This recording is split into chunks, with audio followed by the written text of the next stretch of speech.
Hi, and welcome to another episode of Wellness Wednesday with Britt. Today, we're talking about relationships and what it's like to have one when you have a chronic illness.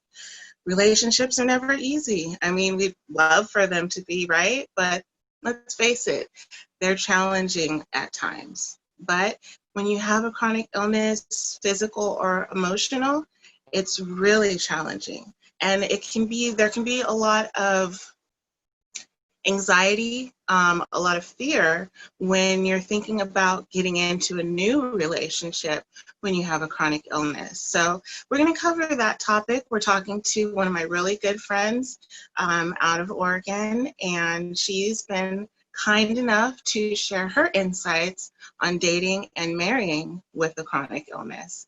So let's go ahead and get into that interview. I'm talking to my really good friend, GiGi Nava, out of Portland, Oregon. GiGi, thank you so much for joining me today. I really appreciate it. How are you doing? I'm great. Thank you so much for having me. It's such an honor. All right, GiGi, so let's go ahead and just get into this interview. So if you don't mind, could you give me a little bit of insight, a little idea as to what your struggle is? What emotional or physical chronic illness do you deal with? Yeah, of course. So since the age of 19, I was clinically diagnosed with general anxiety disorder as well as clinical depression. So it's been about 10 years since that diagnosis, give or take. And so I've learned to cope with that throughout the years. And I can say I finally think I have a much better grip on dealing with that illness on a day-to-day basis. I'm really glad to hear that. I know that that can make life in general very difficult. But as this is a relationship episode, we're going to be talking about it as it relates to that. So do you mind? I'm not going to be too nosy or anything, but just giving a little bit of information. Are you in a relationship? Yes, I am. I am happily married. Emphasis on the happily. It'll be 2 years this November. We met at the beginning of 2018. My husband's name is Joe, and it's been quite a journey. We're still learning about each other every single day, but yes, it has been a wonderful, fantastic relationship thus far. Awesome. I can attest to the fact that you guys are a very happy couple. And y'all, you can't see him, but Joe he's good. He's a hottie and he's a really good guy, which is most important. Yes, he is. So to talk about, what your depression and your anxiety, has that been an issue, made that difficult in the past? Do you feel like that has hindered you in a way when it comes to relationships? I think it definitely can hinder you in a way that when you are with the wrong person, it really can make your illness, your anxiety, your depression so much worse because that person simply does not understand you. And it's unfortunate that so many people really don't really understand, a mental illness and how to deal with a person who has it. And they can simply just attest it to, like, we've always heard those horrible toxic partners who are just, you're crazy, they chalk you up to be something. And it really cripples you because you really are trying to be a better person despite what you are facing and dealing. And for them to just title you with something, it can really kind of stunt your growth. So I can say that just as it's really important to not be with the wrong person, it is so beneficial when you do find the right person, because they help you grow. They kind of become your most deep and faithful confidant that is so much better than a therapist, because they truly, truly care about you. And so it really helps you, find your way and really piece together those things that you had been missing all this time. So you just have to really make sure that it's the right person, and that, sometimes finding that with someone who has the similar issues as you do is really, really helpful, because they can understand you and you can understand them, and you're able to see each other's problems and issues, and kind of help them, work through it while they help you work through it when those issues arise. Definitely. Well, I'm so glad that you found your right person. I do have a question though. I know for a lot of people that have a chronic illness, either a physical or emotional situation that they're dealing with, there can be a lot of anxiety getting into a new relationship, and a lot of fear exposing yourself or making yourself vulnerable to that person that you're just getting to know, or letting them know, because obviously when you are in a successful relationship, you guys are going to communicate, you're going to tell each other what you're going through. But when you're first getting to know somebody, there can be a lot of fear around that, telling them, hey, this is what I've got going on, so to speak. How did you get over that kind of speed bump or that hump in letting your now husband know that this was something you faced? That's a great question. I think when you first start off with a relationship with any new person that you meet, and you potentially think of them as, someone that you are in it, hopefully for the long run, you also kind of want to be a little bit more careful, and just do kind of like a pre-screening of this person, and just kind of test them and feel them out. You don't necessarily have to feel the obligation and the weight of every person that you meet on the first date or the first week that you're talking, and just lay it all out on the table.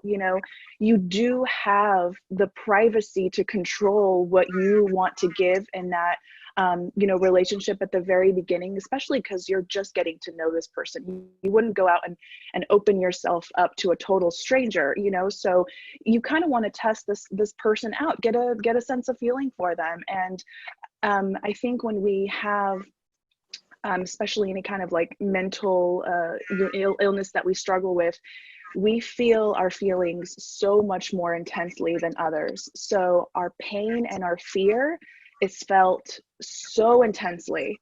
But when it also is to our benefit, because we also feel love and happiness much more intensely than other people. So you can't let the fear of, putting yourself out there and taking that risk of saying, I do want to experience love. I do want to be in a happy relationship. You can't let the possible pain and the fear of that stop you from achieving that. So, just taking your precautions. You don't have to open up at the very beginning. They're testing you out, and I'm sure that they're not going to put everything out on the table on the first date either. So, you have control over that.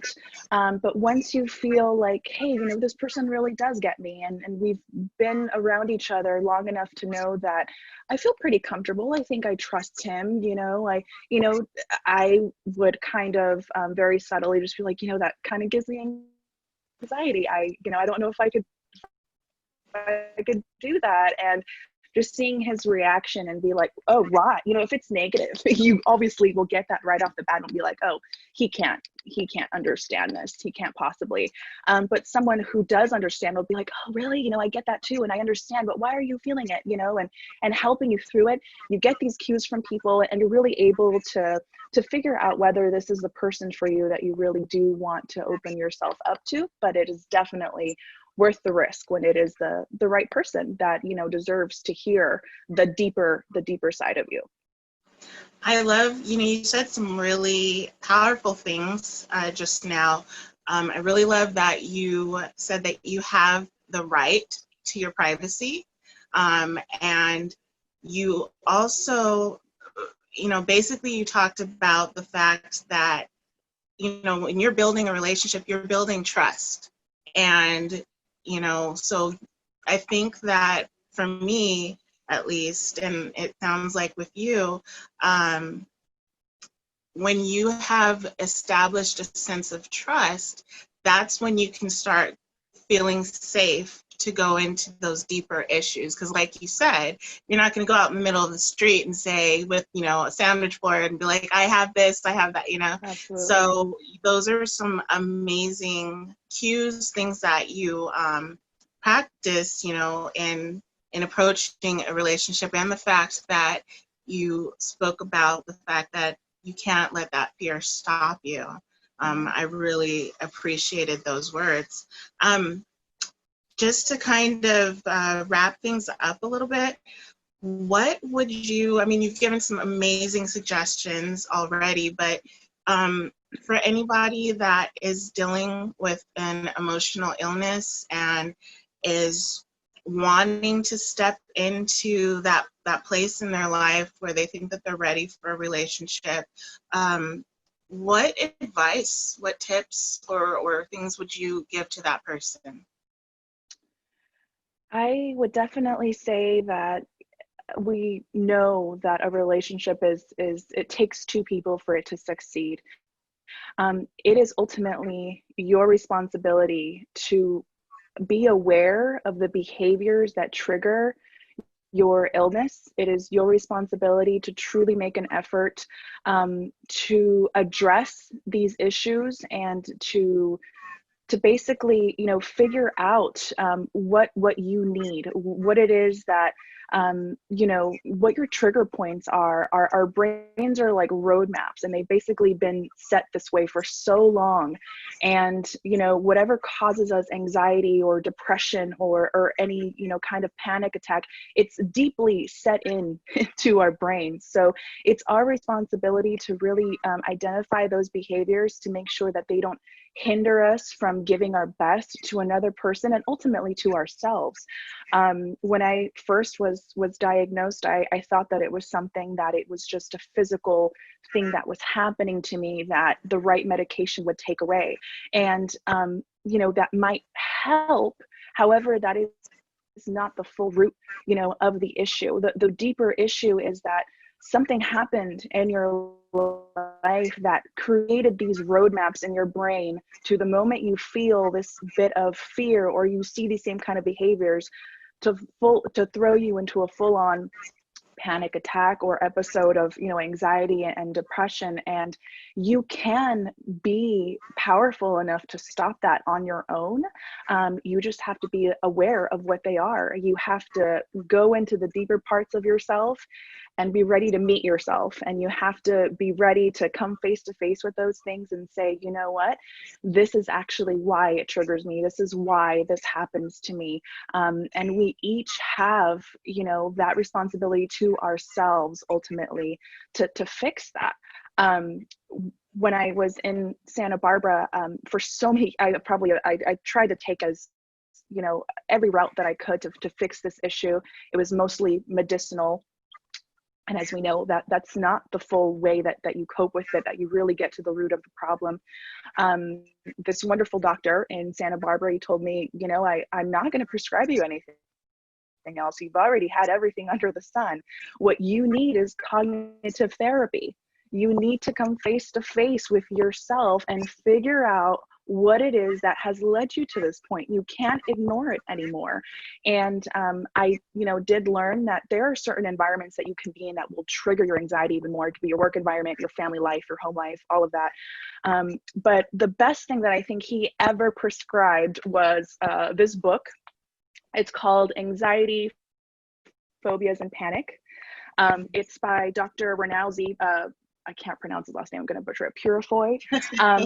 But when he told me, you have to read this book. You have to read it because you're not the kind of person who just opens up to a random, therapist or doctor. So you have to do this work yourself. That's simply the way that I worked. A lot of people, therapists work, and I'm so happy for them. But for me, it didn't. I really had to come face to face with it on my own.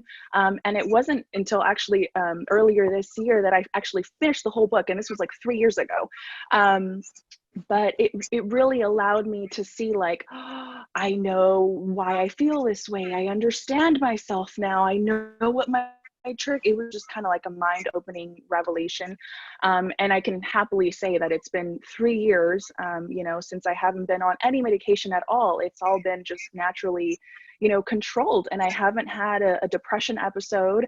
A lot of that I think is thanks to Joe, but he has definitely helped me come to face with certain things, that he can say, you brought this story up about your childhood a few times. I think it has a deeper meaning and impact in how you react to things than you might be aware of. And I'm like, you're right. Oh my goodness, I think it did affect me a little bit more than I thought. So it really does, being in a relationship really does help you get to that next level of opening yourself up. And vulnerability, of course, is very scary, but it is also so healing. But before you can do that, you got to make sure that you're willing to put that work in for yourself. You can't expect that person to just make everything better for you. You also want to be, the person that makes everything better for them as well. So in order to do that, you have to really look deep inside, come face to face with yourself, and be willing to do the work. I love what you just said. I honestly couldn't have said it any better myself. And thank you so much for having that book recommendation available to share with us, because I know I'm going to pick up a copy myself. I just thank you so much for sharing this insight. I mean, this is a very personal issue. And so the fact that you were willing to talk about this in a public forum, this is going on social media. I appreciate you so much. I love you and Joe as a couple. I totally ship you guys. We love you too. I appreciate you so much, Gigi, and give Joe my love. And you guys have a wonderful evening, and we'll talk soon. Of course. Thank you so much. All right.